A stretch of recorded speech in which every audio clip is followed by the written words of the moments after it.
All right. I would like to call to order regular meeting of the Board of Education, April 17th, 2018 at 7 o'clock p.m. Kathy, would you please call the roll? David Barr. Here. Blakely. Here. Dremel. Here. Drake. Aye. Jasper. Here. Block. Here. Vote. Present. All right, tonight I'll do the pledge because I didn't have to. I pledge allegiance To the flag of the United States of America and to the republic for which it stands, one nation, under God, indivisible, with liberty and justice for all.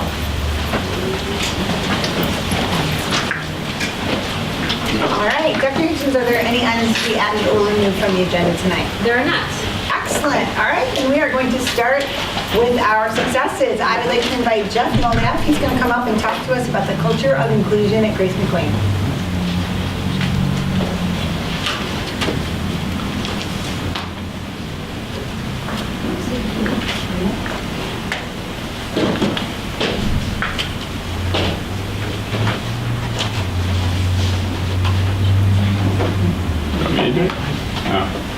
I was waiting for you.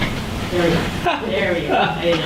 All right, you got it. So good evening. I'm excited to be here tonight to share about a recent event at Grace McLean, which was the Autism and Disabilities Awareness Week. So to give you a backstory on this, last summer our school leadership team committed to building a culture of inclusion at Grace McLean by writing this as a goal and an action step in our school improvement plan. So up to the year this year with our SLT and all the other staff members, we've been living the mission of getting adults and students to build understanding and celebrate the similarities and differences among all students at Grace McLean. So then, sparked by two worldwide awareness days, World Down Syndrome Day and World Autism Awareness Day, a group of dedicated parents and staff dreamt up what was finally called the Autism and Disabilities Awareness Week. The goal of the week was to bring awareness to the differences that come with having specific disabilities and how what we do to learn with and communicate with students with disabilities can make all the difference to those with disabilities and those and the entire community around us. So this is the first slide you saw.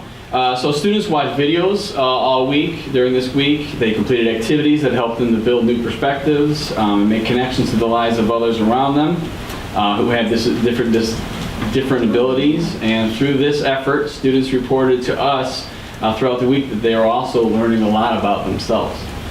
Throughout the week, we saw our goals being accomplished by observing new positive student interactions, and listening to honest discussions about what makes us the same and different. The aspirations and challenges of students with disabilities was put out there and talked about, and that gave students kind of a safe place to ask questions, and therefore they were able to learn a lot. They were able to ask their own questions, the things that might have been on their mind all year. They felt safe now to ask different questions that helped them learn towards being better communicators and better learners and better friends. So here's some of the things that our kindergarten, first and second graders saw when they were learning a little bit more about autism that week. Each day was a different, we kind of focused on a different disability. So not only did they see these things, but an example of an activity they did.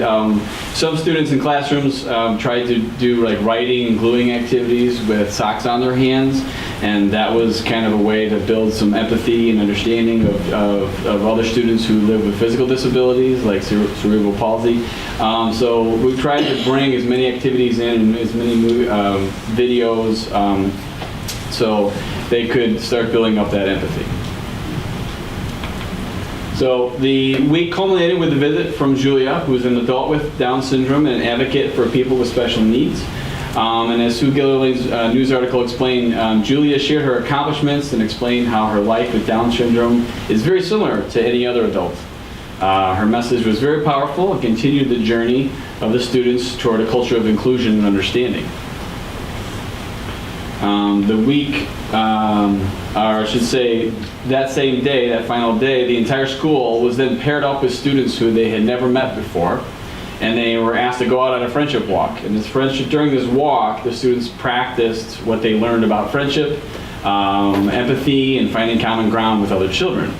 Then the walk ended out in the field, and as you can see, the students created an outline of the symbol for Autism Disabilities Awareness.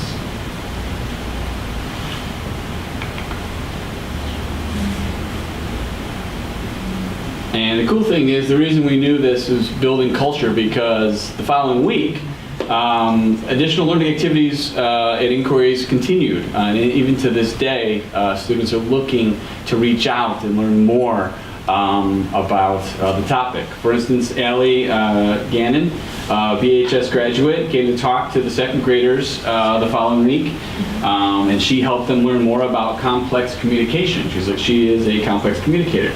The second graders had several questions because they were reading a book. They had to read aloud in their second grade class, Mr. Clare's class, of the book Out of My Mind by Sharon Draper. So they had all these ideas they wanted to ask the main character in that story. And so Mr. Clare was able to connect them with Allie, who was able to answer those questions for them. So again, more learning and more a demonstration of that culture at Grace McQueen. Finally, what solidified in my mind that we made a major impact during the Autism and Disabilities Awareness Week was the feedback I was receiving from students and parents. Here are some of the comments I received about that week, and I'm very proud of the students and staff and parents at Grace McQueen because we had that type of impact that was coming home to the families. So thank you for allowing me to put the spotlight on Grace McQueen tonight. That's awesome. Great job.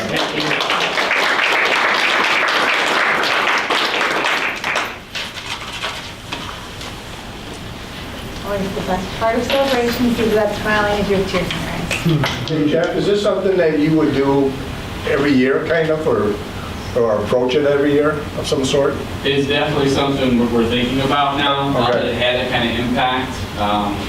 Doing either one of two things, either embedding some of those activities throughout the whole year now, or just using this event as a kind of a tradition at Grace McQueen. So we've definitely considered doing it again. Very good, thank you. Excellent. Next, we'll move on to public comments. We do have pink sheets. I think we only have the one, but if anybody else wanted to address the board tonight, they could see Kathy Scafidi, or if you'd just like to share written comments with the board, Kathy Scafidi has a different form. When you come to address the board, we just ask that you sit at the table with the microphone so we can hear you. We ask that you limit your comments to 3 minutes.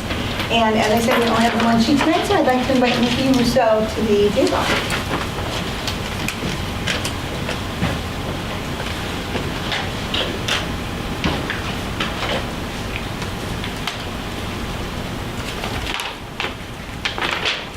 I've written it, so hopefully it's only 2 minutes. Let me preface my comments by saying that I support public education, and I have been a public sector employee. I volunteer frequently at the schools, so much in fact that at one point a paraprofessional was surprised to hear I didn't work at the school, and encouraged me to take a position because I was at the school so much I might as well get paid for it. I believe teachers rarely get paid enough. Sorry. And if we were talking about raising salaries for teachers, I probably would be on the other side of this issue. However, I fail to see the justification for raising administrator salaries. Our district already pays our administrators more than most surrounding districts, and our district is more administrator top-heavy than most surrounding districts. It can't be that we're worried about our administrators leaving for better paying jobs elsewhere. And it can't be that we're concerned about attracting better talent. This district has shown its preference for hiring from within the district several times in the past. I have been concerned about decisions made by the administration. Numerous times I've been told something can't be done because the funding isn't available, that's a complication created by Common Core that we can't get past, we don't have the resources necessary to do that. I've also seen talented, tenured teachers essentially forced out to make way for less experienced, less expensive teachers. I've heard discussions at board meetings about things that need to be done, physical facilities, upgrades, other things that simply can't be done because the money's not available. And yet, We are here talking about raising the salaries of people who do not have direct interaction with our students. My property taxes have doubled since I moved into the district less than 10 years ago. The enrollment at BPS is steadily declining, so why do we need to pay more to administer to fewer students? And if the district continues to increase its need for taxes, people will continue to leave the district. The continual tax hikes are unsustainable. Something will have to give, and I'm afraid it will be the quality of education in Batavia Public Schools. I think my children are getting a good education in our school district. And if I felt my children were receiving the very best education in our state, or even in the country, better yet, I might be able to justify increasing administrator salaries. But in every measure that I research, we are somewhere in the middle of school districts in the state. And frequently our benchmark districts in Geneva and St. Charles are ranked higher. I know I'm on the losing side of this argument. I know the school board will pass this increase. I hope the board is looking toward the future to see if this is sustainable. As I say frequently about the financial situation in our state, just because it's a good idea and everybody wants it, doesn't mean the money is there for it. I hope prior to your discussion, or during your discussion, prior to your vote, there is some justification given for this increase and for obligating the taxpayers of this school district for decades to come with the pension payments that will be attached to higher salaries. Again, the continued tax hikes are unsustainable, and people will continue to flee the state, and there won't be any taxes available to pay for these pensions. Thank you.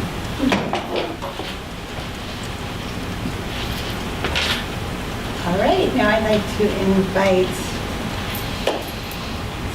oh my gosh, Todd Swanson. Could not come up with your last name for a minute there. Sorry, Todd. Been calling Amy for so many years, but welcome. We're happy to see you again. So I'm starting my role just a couple months early in Amy's absence tonight, but in John's request from before, I'm going to be very brief, so that'll be good. Sorry I got you while you were drinking. That's fine. The first thing is I just wanted to invite all the members of the board to May 7th. We are showing a screening of the movie Resilience, which is going to be shown at the BFAC at the high school. And a lot of you came and saw when the BEA sponsored a showing of the Paper Tigers movie, which is about ACEs and trauma in the classroom. This is the follow-up to that, and it's about a 1-hour movie. And after the movie presentation, which starts at 6 o'clock, we're having a panel discussion that's going to be, we have some very awesome guest speakers on the panel that are going to be with us. Tina's going to be one of them, and we have some educators and some people from IAEA that are also going to be on there for an open panel discussion about trauma and trauma-informed classrooms and districts. So if all of you can come, that would be fantastic. The movie's at 6, the panel's from 7 to 8. So just a couple hours of your time, the movie will make a great impact on you. The second thing is just a note of just celebration. The BEA every year awards 2 scholarships to graduating seniors from Batavia High School. And this year we're happy to announce that the winner of the Education Scholarship is Vanessa True. She is going into early childhood education and special education and is going to be attending Illinois State. And our CTE scholarship is going to Cassie Kearney, and she's going to cosmetology school at COD. So, and because of the success of the first annual trivia night that the BEA had this year, and for you guys coming and supporting that, our scholarships have always been $1,000, and that's come from the BEA itself. This year, each of the 2 recipients is receiving $2,805. So we were able to really make a big impact on that. So next year at the trivia night, we just hope that we can continue to up the scholarships and maybe even award more scholarships. It was just a really novel idea. We kind of stole that from Geneva, but we won't give them too much credit for it. But and we brought it back home here, and we made it work, and it's going to these 2 girls to help in their education. So that was great for you guys to come out, and that's our report for tonight. Awesome. Yeah, very good. Thank you. What was the date on the movie again? Was it May 7th. 7th? Sorry. It's an awesome movie. That was brief. Thank you. That was awesome. All right, next I would like to invite the student ambassadors to share.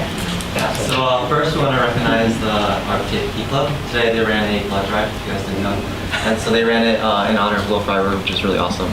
And so they actually had a really large amount of donors. And so I'm not entirely sure, but I think it might have been one of our record highs. So that was really awesome. Also, we want to give a congratulations to Sean Adams, Ada Meadows, Natalie Sweeney, and Jonathan Lee.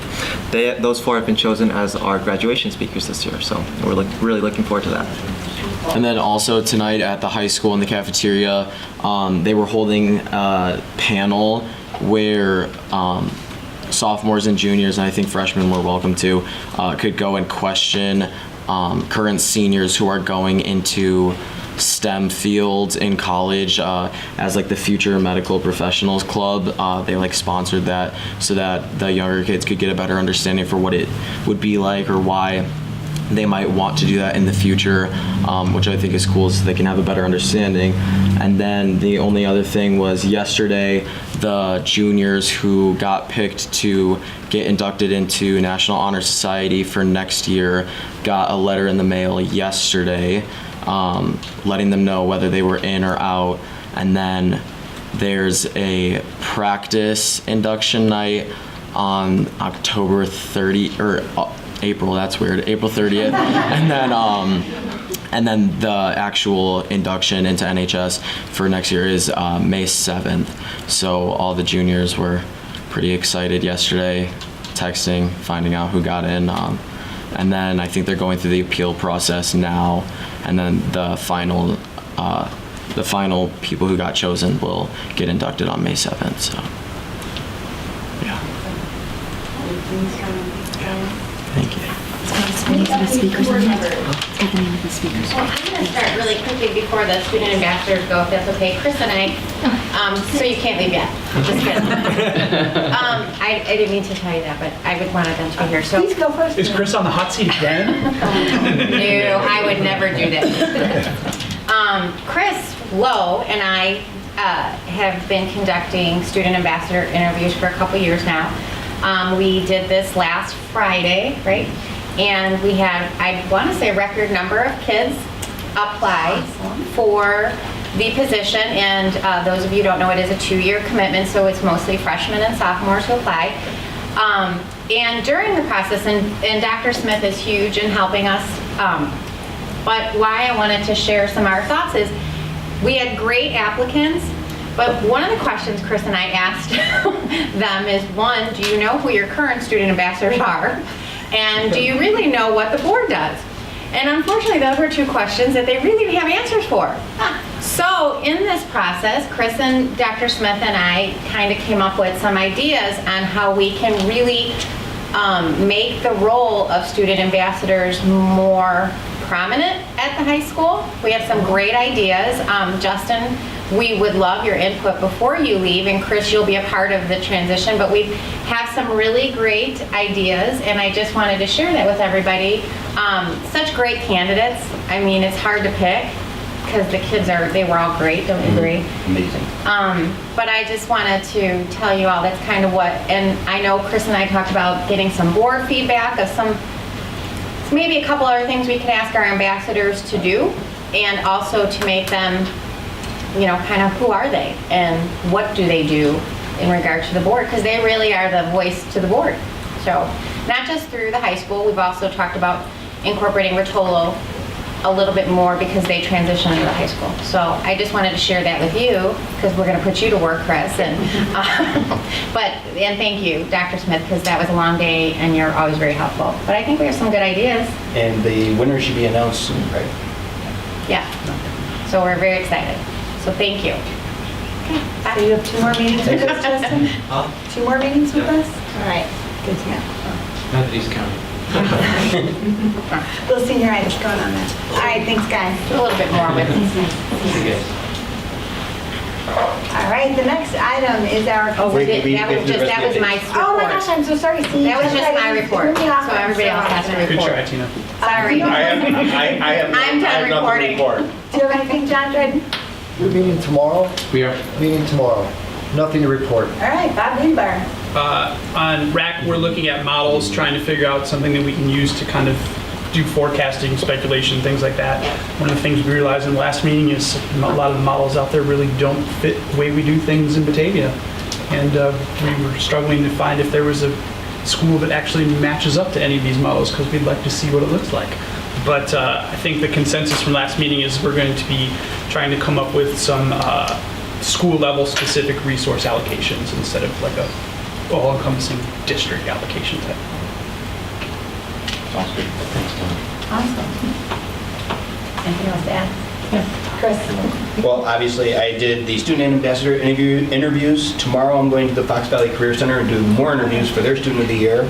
And I believe we had several VESPA meetings, negotiation meetings that we did went to. So no better way to spend my whole Saturday. So, That's all one day. One yeah. whole day. But yeah, it's a very interesting process, and I'm very informative. Good. So, Sue? enjoying it. Yes, quite a bit going on here. Beefy, Batavia Foundation for Educational Excellence, has awarded their scholarships, and like BEA, we've awarded quite a few. I don't have where the kids are going and all the amounts written out, because there's quite a few, but Marilyn Robinson Scholarship went to Robert Copeland, Lee Thomas Schmidt's Scholarship. Oh, I wrote the wrong name down. I'm going to next check on it. I'm so sorry. Sam Rotolo went to Jacob Barth. Megan Reed went to Sarah Hager. Robert Morley went to Peter Novak. Rose Johnson went to Emma Rydholm. Ann Rigo went to Will McClure. And the Matthew Nina Scholarship they gave out 4 went to, and I'm going to butcher this name, Ryan Alajoki, Harris Cheney, Cassandra Kearney, and Myra Whitcamp. Whitecamp, thank you. So sorry about that. And I'm going to find out about that Thomas Schmidt's scholarship real quick. Can you look that up, Sue, for me? Would you mind? BataviaFoundation.org and find out where got the Thomas Schmidt's one. Thank you. And then Batavia Foundation also gives out a district innovation grant this year. And Brad, do you know offhand how much that was? About $9,000. $9,000. And with that, we have provided money for an enrichment class for girls. And were there 3 classes that were held, I believe? Yeah, 3rd grade, 4th grade, and 5th grade. Okay, 3rd grade, 4th grade, and 5th grade. And this, right now, the last 5 weeks are 4th grade girls, and I went over to AGS. Throughout the district, girls are coming to AGS twice a week for 5 weeks and attending like a STEM class after school. It was so cool to see what these girls were doing. Today, they were working with some people from Fermilab with liquid nitrogen, blowing up these bags and popping them, and the balloons were shrinking, and it was quite interesting. And to see these 4th grade girls asking these intelligent questions that just kind of blew me away, that I'm not sure I would have known in high school to ask these questions. It was so amazing to see the empowerment. So it was great. And hopefully, eventually, this can be incorporated into our own curriculum. That's the whole purpose of the foundation, providing these grants to kind of give some seed money and see where it goes from there. We also provided over $23,000 worth of teacher grants for projects for teachers to implement into their classroom. So I won't get into each thing like that. I think at some point, I think next meeting, the teachers will be here, isn't it, in May? So the teachers One of the will be main here, meetings. yeah, to receive their grants. So, also then, my other part is the STEM school. And Brad, you told me that there were 30 students applied for the lottery for the STEM school, and there's, is it like 8 positions? 9 positions that we have, and the drawing is the 31st? The 30th. So, congratulations to all those who applied, and good luck, because it's an awesome experience in the STEM school, as we have one of our teachers in the audience. Was that 30 for just 3rd grade? Yeah. It's for 3rd grade. Is this for 3rd grade? Yeah. Okay. So, Yeah, we consistently got, in the first year it was about 20%, but consistently about 10% of that class applies for of the that. 3rd grade class, that's great. It's a wonderful opportunity. My son went there and had a phenomenal time. It's great. We've got Josh and we've got the 2-1. Oh, and the Thomas Schmidt. Right, that one was Jacob Barth, but you had said Oh. San Martolo went to Noel Haynes. Noel Haynes. Okay, I got those mixed up. Thank you. So sorry. Noel Haynes. I'm sure her grandmother is very proud, long-time I'm sure. employee of the district. So sorry to get that mixed up. I'm not sure where my mind is thinking. All right, and I am at CAC, which has not met. We're meeting this week, and facilities has not met since we last met. No, we've been busy behind the scenes though with the Yeah. facilities committee. We meet a week from today, and we put out a survey. All the principals sent it out to their parents about ideas that people had for improvements in the building, and we received over 90 replies back. So the principals are working with their staff to put together a report about each building's their current state and some needs, and the committee will review those on Tuesday. So we'll do that. Yeah. Did you say 90? More than 90 replies. Well, a lot of people are happy with facilities and don't have anything they think needs to necessarily be improved. You know. All right. Now that we've done committee reports, we'll move on to the consent agenda, which is our method of streamlining meetings by taking one vote on a number of routine personnel and business items. Each of those items is detailed in the agenda and has been appropriately posted in the board packets. Are there any items on the consent agenda that board members wanted to remove for separate consideration? Okay, Mr. Pierce. All right, here we go. 5.1 and 5.2 are the approval of the March 20th regular and closed session minutes. 5.3 is the personnel report. 5.4 is the monthly payroll and bills. 5.5 is destruction of our closed session minutes from October 4th and 18th of 2016. We have a $3,000 donation from the Grace McWayne PTO for their 21st Century Learning Lab in 5.6. 5.7 is the amended 17-18 school calendar, which we're amending because of a snow day.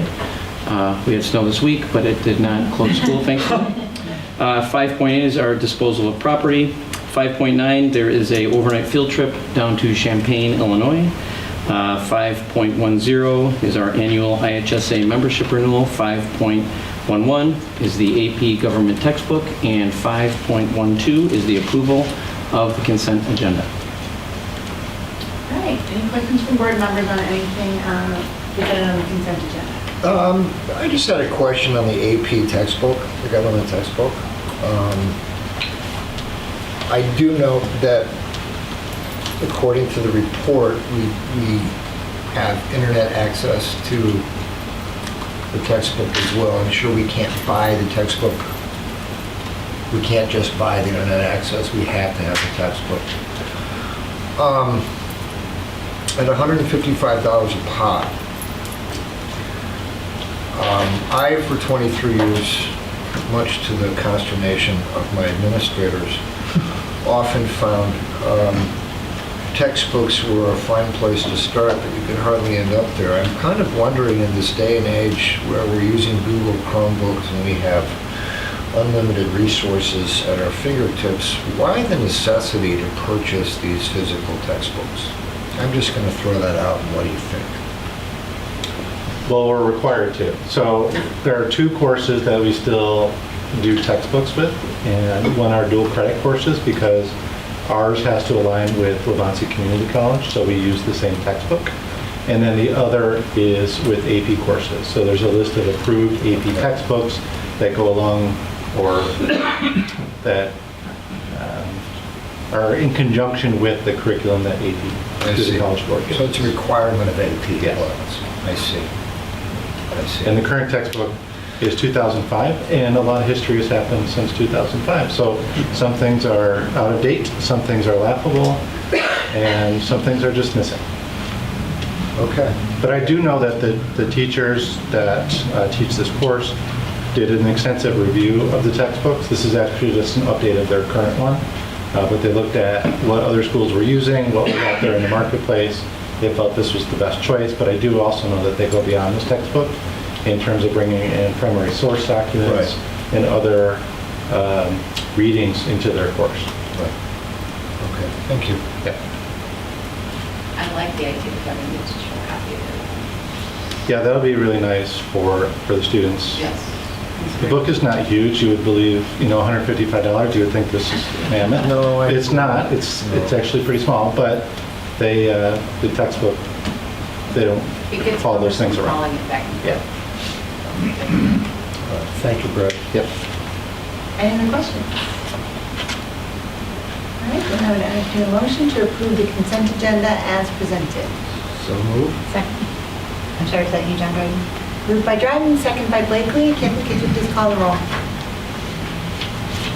Baker. Yes. Blakely. Yes. Dryden. Yes. Gaspar. Yes. Locke. Yes. Lowe. Yes. Trammell. Yes. Next item on our agenda is reports, and we are going to Dr. Newkirk.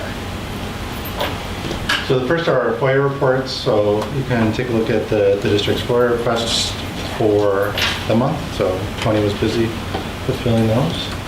And then the treasurer reports are there.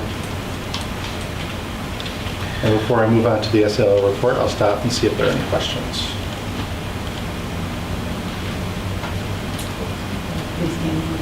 If not, those are our standard reports, but if not, I'll invite Lisa Placey and does Carrie Rue. Did I see her back there? Does she want to come up too? She's going to take a pass on that? I got to lead this little committee, so. So about 10, like if you would have had me do this report 10 years ago, I would have said we're an educational facility, not a therapeutic organization, and my tune has changed. We really do need to provide therapeutic supports and social emotional learning to our students. Not only is it a requirement in the law that we do that, but it's also the right thing to do for kids in terms of helping them with the variety of things that go on in their life so that they can access the learning that we're offering here in the Batavia Public Schools. So things have changed over time, and Lisa has done a good job of bringing in lots of great programs and supports for our students so that they are well and can access the learning that goes on in Batavia Public Schools. So as a part of the board's policy, it requires an annual report on what we're doing around social and emotional learning. You've heard some of the great things that the district's done in terms of special programs, especially in conjunction with the association.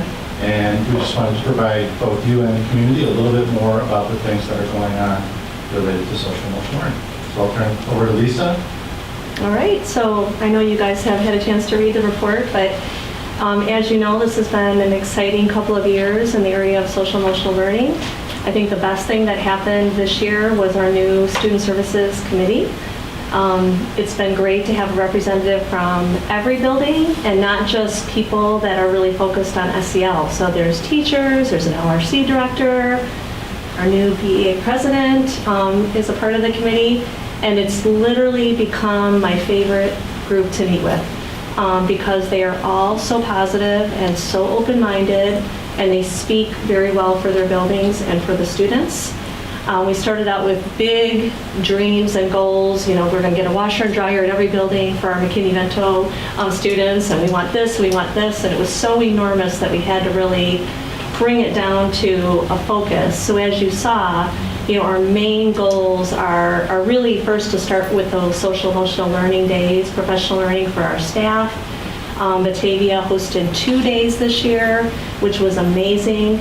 I have received countless phone calls from area districts asking, how did you convince your senior management team and your board to let you talk about social emotional issues for 2 days? And I was like, we just asked them, and they actually kind of were really excited about it. So Brad and I have agreed to host the County Institute Day every year from this point forward because it was so well received. So that goal was pretty easy. As far as the parent professional learning, that's a big step that we really want to focus on. The Resilience movie is one example of that, of really getting our parents involved.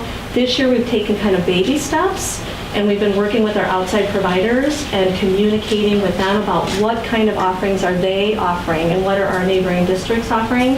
And we've been focusing on kind of pushing out that information to parents. Our hope is to next year host several events. We actually did that last year, but we hosted outside of the school district, and it was very well received. sessions on things like school anxiety and school avoidance and things like that that are really relevant to our parents. So that's been a great push. And I think the other real big change is we're really getting a lot more feedback from our kids. We've developed a really great process for asking students, especially when they're returning from hospitalization, a little bit about what brought you to this point and how are you feeling and how can we help you feel more successful at school. And I think the number one thing that we're getting from students is, I wish you would have asked me that a long time ago, like second and third grade. So it's the same as academics. When we look at MTSS, we know that if we don't intervene early with reading and math skills, our kids are not going to be able to be successful in school.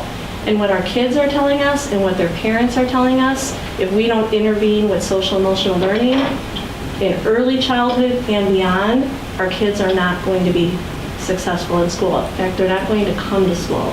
And that's our number one issue starting in 6th grade. And it's like, oh, wow, maybe we should ask the kids how they think about that, brainstorm idea.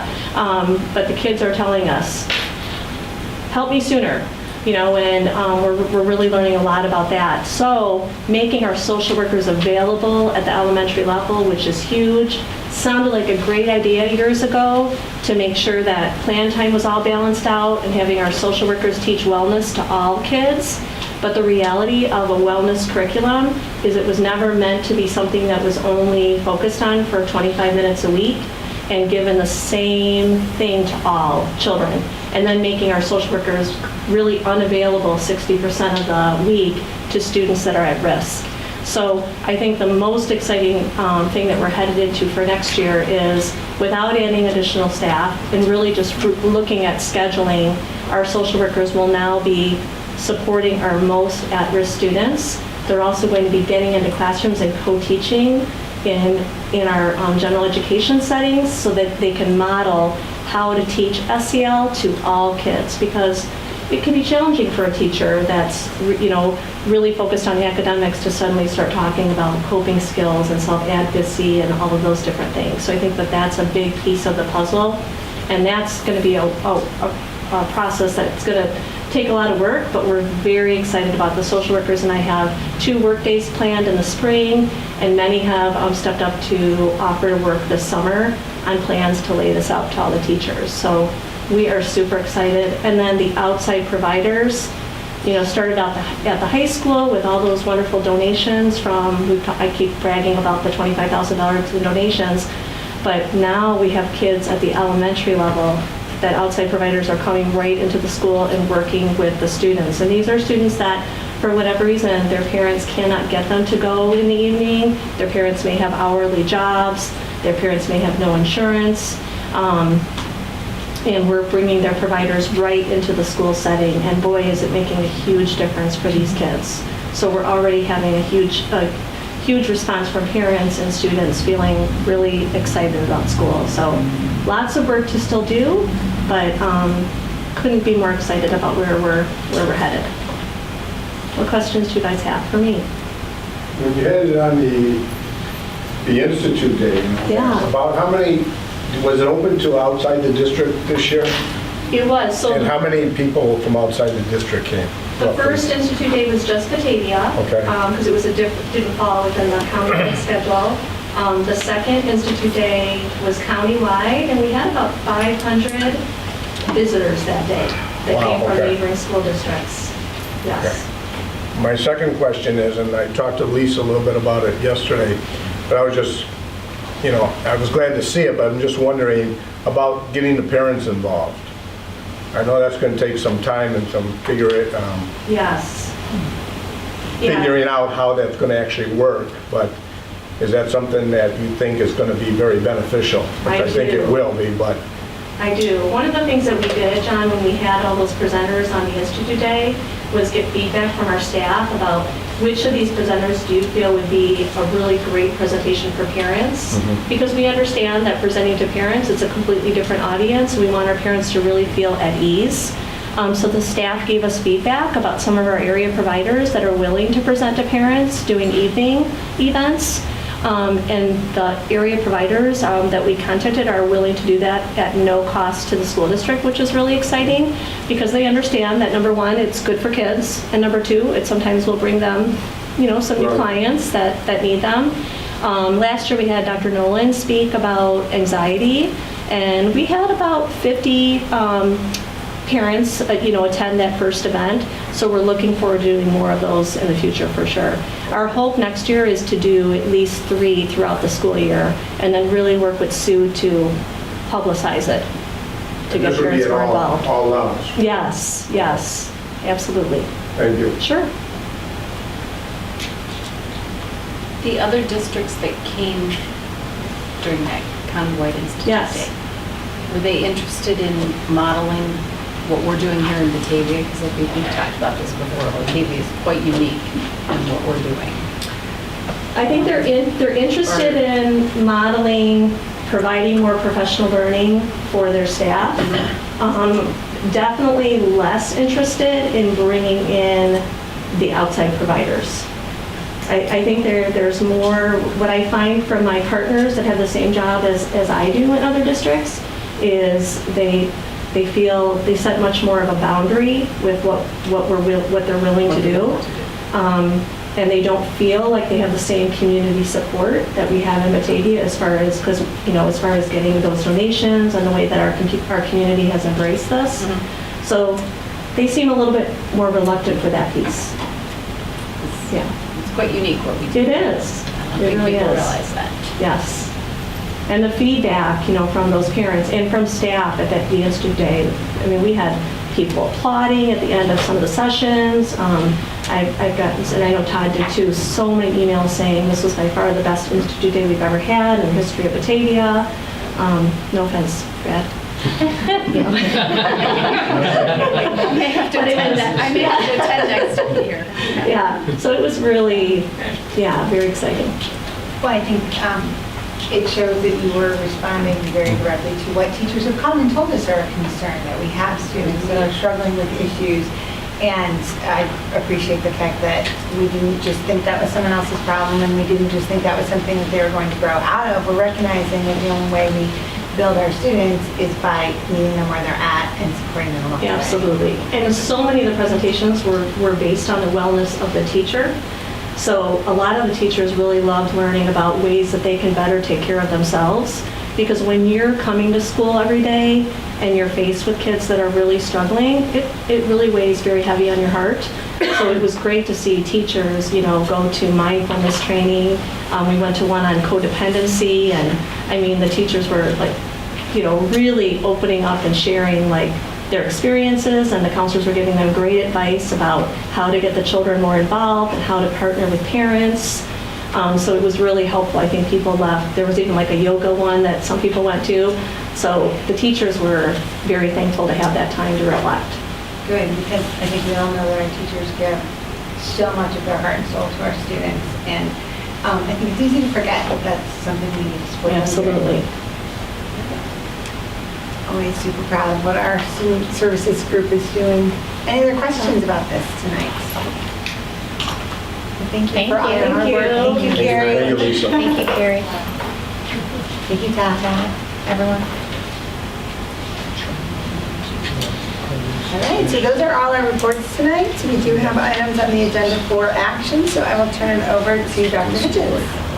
The first action item is policy, and you might remember that we just updated policy in December because the law changed, and as of January 1st, the State Officials and Employees Ethics Act was passed by January 1st. Every state body had to have specific policies in place, and we subscribed to press, and they give us recommendations, and they weren't quite ready, but they gave us like a Band-Aid that we adopted in December, but now they're ready with the full resolution. Basically, the law says, and these are all things that we've always practiced, but the school district does not allow sexual harassment of its employees or anybody that works with the district. We have to be really explicit about how to report that, and we have to be explicit about the fact that we don't retaliate. And there's some really specific language that needs to go into our policy. We updated it a little bit in December, and now those first 3 things that you see are the press recommendations that make sure that we're 100% compliant. And one of the things we have to do is pass a resolution to say that we don't allow sexual harassment in our district. So that's that resolution. So I would recommend that we pass that tonight, because this isn't the first time you've seen this idea, and we mentioned it in December it would be coming. So that's the first 3 things you see in the policy report. The next one is the incurring debt. And this one isn't in response to any recently changed legislation, but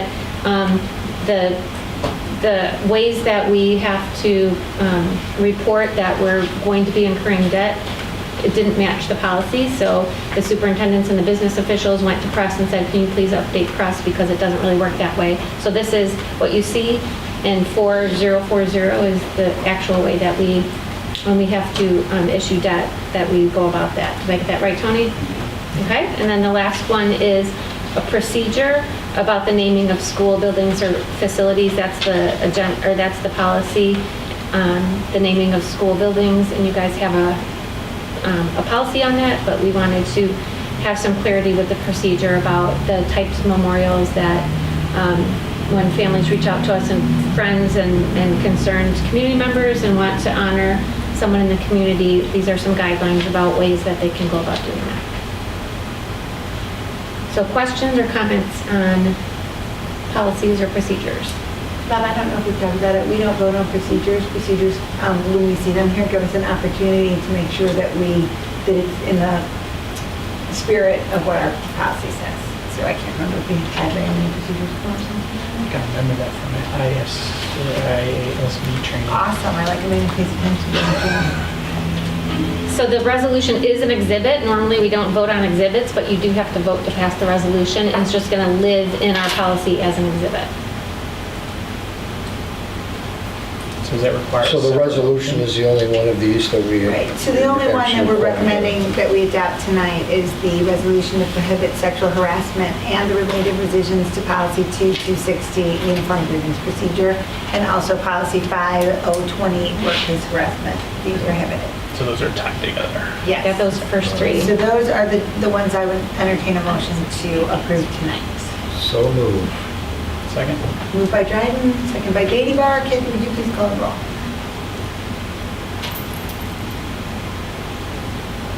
Beaver, Yes. Blakely, Yes. Trumbull, Yes.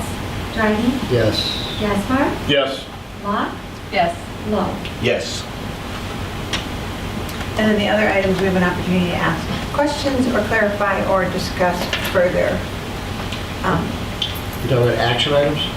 No, the other ones are not on The the policy. The policy. Under policy? Yes, I'm sorry, John, on the same one we're on still. In the debt one, we just needed them to update it because we already do it that way. That's in the red, basically.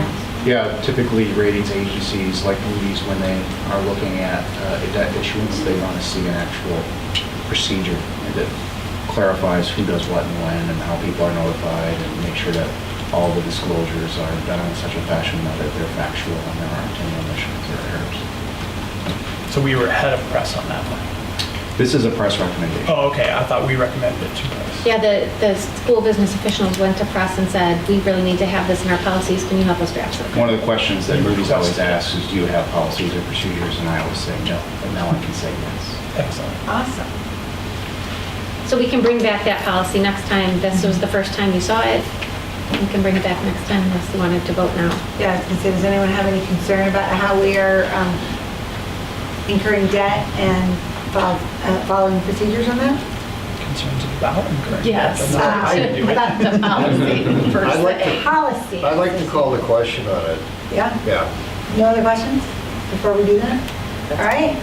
Then I would entertain a motion to approve 4040, incurring debt, and we're not approving the administrative procedure, which is really just the incurring debt policy. So moved. Second. Moved by Dryden, second by Locke. Kitty, could you please call the roll? Beaver, Yes. Blakely, Yes. Dryden, Yes. Gaspar, Yes. Locke, Yes. Lowe, Yes. and Dremel. Yes. If anyone has any continuing or later questions about the procedure regarding naming school buildings, talk to Dr. Hitchens. Right, the next agenda item is the administrator and exempt wages. We have about 700 employees in the district, and probably 600 of them, I would say, are covered by one of our bargaining units, either the BEA or BESPA. And when we negotiate with them, BEA, I think we have a 2-year agreement, BESPA is a 4-year agreement, so you don't see those every year. But with everybody else who's not covered by one of those agreements, every April we've been bringing this back and saying, here's the other 100+ people that aren't covered by one of those contracts. The board gave us the parameters to keep raises, use CPI as our parameter, and so what you see before you is a list of wages that actually come in. When you add them all up, we'll be paying this group of people less next year than we did this year when you look at the total compensation for that group of employees. Another thing the board looks at is local comparisons. So we have some people pull that data for us and make sure that we're not at, we certainly have to be cognizant of the taxpayers, and we're not at the top of any job category by any means. So the board keeps an eye on that to make sure that we're not, that we're within the market somewhere, not at the top. So that is the report. What questions, comments do you have about that? Well, I don't believe, and part of it is we've looked at this so often, but I do not believe it says anything in the reports about the fact that we have been reducing the number of administrators and people under this umbrella for the past how many years? Since 14? Is it 14? I think in 15 we have 39 administrators. Next year we'll have 33. So in response to, I know people are concerned about the fact that we have declining enrollment, and as a response to that, we've been looking at all of our staffing, but we've had 6 administrators that when they have left, we've looked at the position, determined whether or not we could retool that position, have other people take up those roles, and we have chosen 6 positions that we have not replaced in recognition of the fact that we have less students, and therefore we have a need for less administrators. Can I ask a clarifying question on administrators as well? It's my understanding that, do we classify administrators the exact same way as our neighboring districts? Each districts classify administrators, categorize them differently, correct? So you can't simply say that District XXX has 10 administrators and our district has 11, because we don't label those people the same way, correct? Okay, just wanted to make sure. In particular, at our high school, most high schools have department chairs, and they are typically individuals who are part of the teachers union. And over the years, things have changed. I know it's a sensitive subject for some, but over the years that has changed, and we consider people who supervise those areas to be administrators there. But a universal definition of administrator is not really an apples to apples comparison. That's true. Oh, also another clarification. Did you say that this group of administrators overall, the total amount of money is less than it was last year? So when you look at all of the exempted administrators, and if you add up salaries from last year and you add them up for next year will be lower than last year because of the reductions. So even though our administrative staff are receiving pay raises, the entire pool of administrative salaries has gone down? Yes. So it could be said that the district is saving money. You are being responsive and It responsive. could be said. I just wanted to make sure, because there's a lot of people saying that we're not. Well, we have a culture here at Batavia that's gone on for a couple of decades of being arguably relatively heavy in administrative positions. Everybody's math is going to work out a little bit different. But ballpark, according to this wage schedule that we have in front of us tonight, I counted 45 individuals listed as administration. The ratio between that and certified teachers in the district was about 1 administrator to approximately 9 teachers. I don't know what it is in other districts. I don't know what it should be, but it seems to me that one administrator per 9 teachers is a pretty heavy pool of administrators. I'm not going to quibble with what administrators make. God knows they work hard for their money, and unless I were, I'm sure we could find 15 districts right now that we're in line with or lower or less. My concern is the number of administrative positions that we have, and I've been talking about that since I ran for the board. John, can I just ask, when you say administrators, what do you mean by that? Like, is that your opinion? What we have in there. You have a wage schedule in front of you, open it up. Right. No, I understand. So the tech people are listed as The tech people are there as well. Yeah. Now, for the general public, and maybe I fall into this as well, but for the general public, the perception seems to be, well, teachers teach, administrators don't teach. We're always telling people that we don't, class sizes, blah, blah, blah, blah. We can't add more teachers. We can't add full-day kindergarten. We can't do this. We can't do that. And what they look at is, well, golly, you have a lot of administrators. We've received several emails over this, and I have some empathy for that position. So a question to ask going forward is, if the ratio right now is about one administrator, at least listed as administrative position, per 9 teachers, maybe we need to ask ourselves going forward, what's a reasonable ratio? I think asking that question is an excellent question, but I'm not sure that I would agree with the number that you're throwing It's because the techs are listed as admin for I some know reason. that I corrected that. I don't know how that diverted. Our apologies. Technology people are not administrators. But yeah, that is like a But good it also oversight, Maybe, right? I'm just saying, maybe going forward, we ought to ask ourselves, Right. what is a proper ratio? How many administrators do we need per teachers? And move forward based on some kind of rational decision as opposed to just, willy-nilly adding or subtracting, et cetera, et cetera. And that's going to be up to the board. The board in the future is going to have to determine that. So I'm using this moment to make that comment, throw that request out, because it's not often that I'll be able to do this, and something to think about as we go forward. I do know that this board last year eliminated some administrative compensation in terms of cell phones and travel allowance, et cetera. So we have dealt out pain. And we have looked to pinch pennies where we can. This is not something that we take lightly. I do have another objection, though, to this policy piece, and that's on the tuition reimbursement. And for 2 administrators. I don't know how in good conscience we're going to move ahead with this kind of thing if we're not reimbursing teachers for their tuition. A, and B, I think that if we are going to reimburse administrators for their tuition, I would like to know that they've agreed to work here for something longer than 2 or 3 years. I think that, if we're going to throw down $13,000 for an annual tuition, I would like to know that that individual is going to be here, maybe a minimum commitment of 5 to 8 years. And I don't think that's unreasonable. I think that's a good comment, although I would argue that we directly compensate our teachers for further education, although we do not pay them for their tuition. Right. We guarantee them raises in our contract. That is not a facet for our administrators. Yes, you're right. Is it safe to assume, though, if I'm an administrator and I have a master's degree, I'm probably paid less than if I'm an administrator with a doctorate? Not necessarily. No, we don't. It's not safe to assume that? No, it's not. We would say, thank you for getting your doctorate, we're not going to give you an increase in pay. No, we You're not actually worth say, more? thank you for getting your doctorate, now I expect a heck of a lot more from you, is honestly what this board in the past has pretty much done. We've cut staff, given them more responsibilities, said, now there's only 5 people doing your job, and we're going to split all this responsibility amongst you.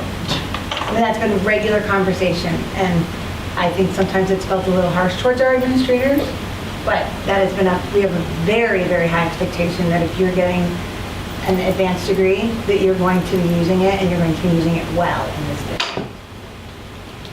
I would say that if you wanted to revisit the number of years, that's something that we can do moving forward.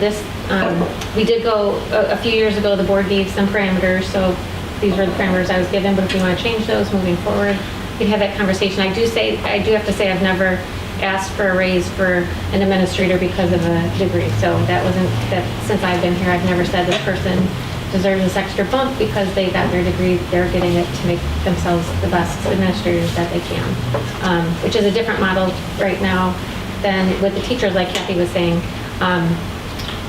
That's a different way to compensate. So the teachers receive compensation. They're having to pay for their own degrees, so eventually, they have to kind of work that off, but they're going to get that extra. It's about $10,000 difference between a bachelor's and a master's for a teacher who's been here 8 years, and they get that every year, $10,000 more. And for the administrators, we really don't do that.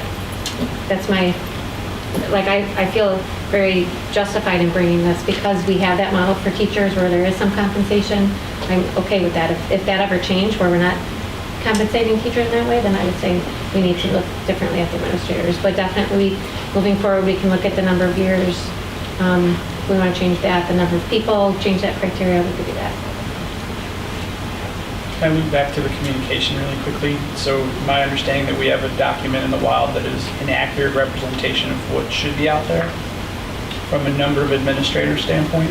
The type appears to be incorrect, yes. Okay. The number of people whose type is admin is not correct on the sheet. Do we have a plan to correct, how to, get that corrected, obviously, but then communicate to the community that it was an error?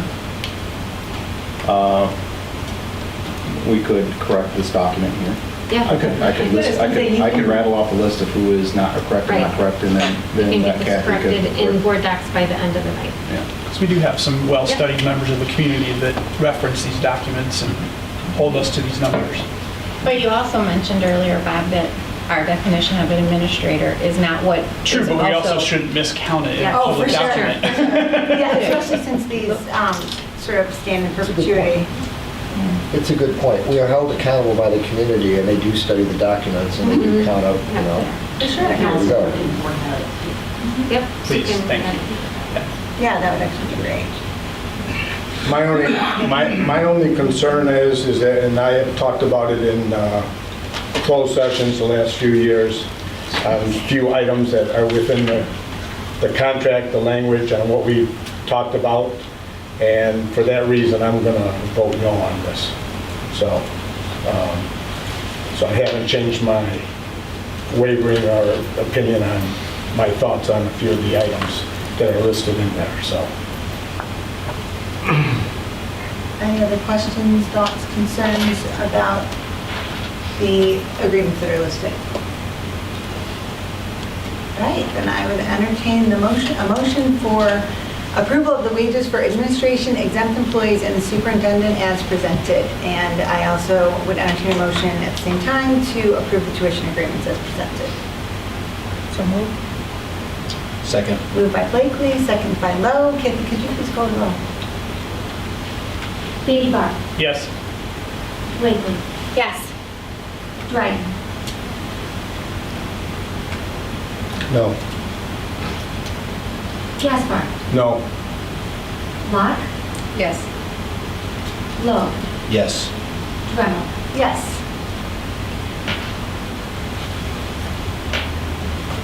All right, the next one is the intergovernmental agreement with the city of Batavia. It is related to security procedures, which is an exemption which allows us to go into closed session. We do, we have out there in the public what we'll be talking about. We are thinking about hiring an SRO. How this affects district safety is something that we could talk about in closed session if the board chooses. Tony will lead this discussion unless you want to talk about the closed session piece first. I was going to say, I had talked to some members who wanted to have this discussion in closed session because they had questions about the larger security plan as a whole. Is that the driving factor that would drive our discussion now? Would you like to go directly into closed session? Or would you like to talk and then we could decide if you... I think I would prefer to go to closed session on it for a bit and make sure that we're fully understanding what this plan is before we proceed with it. I also agree to that. I agree. All right, I need to get the verbiage for closed session for tonight. Oh, she's got it for me, thank you. All right, then I would...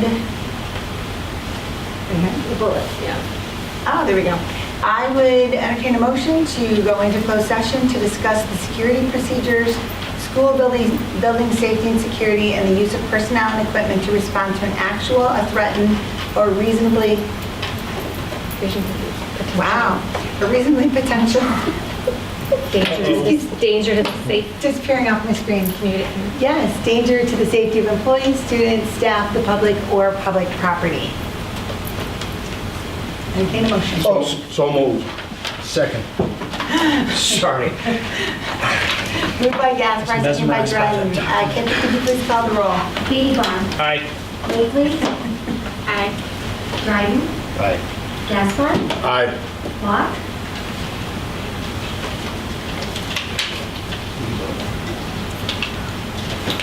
No. Lowe. Yes.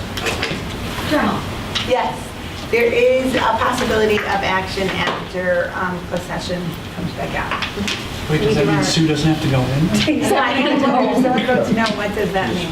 No, I think it means you still have to. Wait, do we do comments? Are we done? Are we closing out? We normally do it before because we normally go. Then people can. Okay.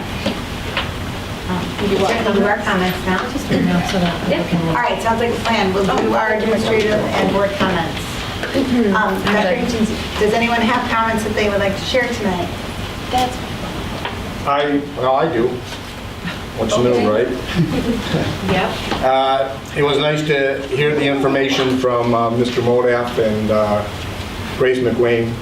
Good job on that. It's, I think, probably needs to be done in a lot of places for the understanding of it. And I think even with social media and that, which I'm not part of, but I think the understanding needs to be out there, and I think it's great to start it even at the lower levels to give everybody a better understanding on how to treat people and everything like that. So I commend you, your staff, and the kids for doing a good job. I visited Rotolo today. It was 5th grade, one of the 3 days of 5th grade going into 6th grade orientation, and they did a super job. The leaders that did the tours for the 5th graders coming in did a fantastic job, and the 5th graders were very receptive to it. And the fun part was, at least for me going back to the teaching days, was trying to watch them open up a locker. They kept going left when we said go right, and this, and they kept going the same way. But some of them got it. Some of them finally got it. In many ways, we tortured. I know. But it just brought humor to me. And thank you, Brian, for letting me come in today and be part.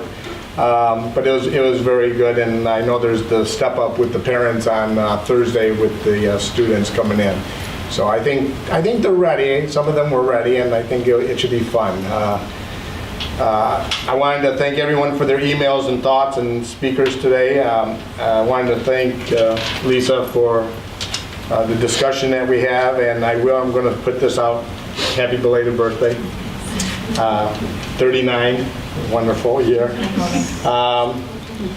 And thank everybody at RJAC and Kathy for putting things out and getting things ready for me. So I appreciate that, and thank you everybody for just all the good work we're doing, and we just have a few more weeks. So hang in there, everybody, and we'll finish it up strong.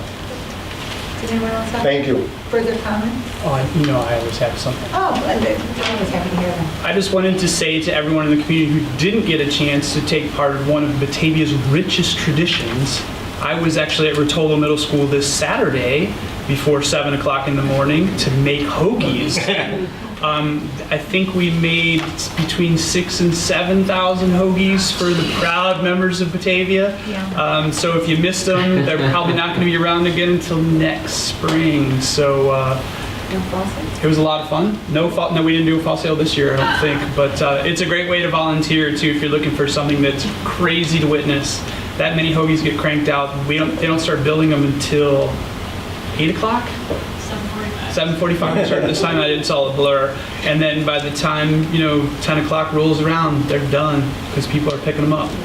It's always a logistical challenge, but super fun. So just wanted to drop that fun little fact about Batavia. Stop. All right. I just wanted to comment very quickly. Brad said something that kind of caught my ear, that a while ago he would have said that we were an educational institution, and now we're more of a whole student institution. And I am extremely proud of our district and the strides that we made, both with the empathy conversation that we had at Grace McWayne, and just what we're doing in general with social emotional learning is amazing. And when we look at our society and the concerns that we have, I believe that this is one of the best things that we can do to keep our kids safe. And I'm very proud that we live in a community and a district where everybody cares about that. And so we have private organizations, we have private individuals, we have a board, we have an administration, and we have a staff all committed to improving on a daily and a yearly basis. And I know that often we get caught up in the money, but we also have to look at the leadership and what they're doing. And I think a lot of what they've done over the last couple of years has made great improvements in our schools. So I think we need to take that into consideration when we're having those discussions. So I wanted to throw that out there. And then the other part is coffee with the principal on Friday at RMS, and I believe we are going to focus on 5th grade incoming parents. I would recommend anybody who has any questions or concerns, coffee with the principal is an amazing way to have a very close, small group discussion about your concerns. So incoming parents, if you have concerns, I would recommend being there if you can. And all parents of RMS students, if you have a chance to make it to the other ones, I would encourage you to do that also. So that is all. All right. Last? Okay, then we'll adjourn to closed session, and there may be action.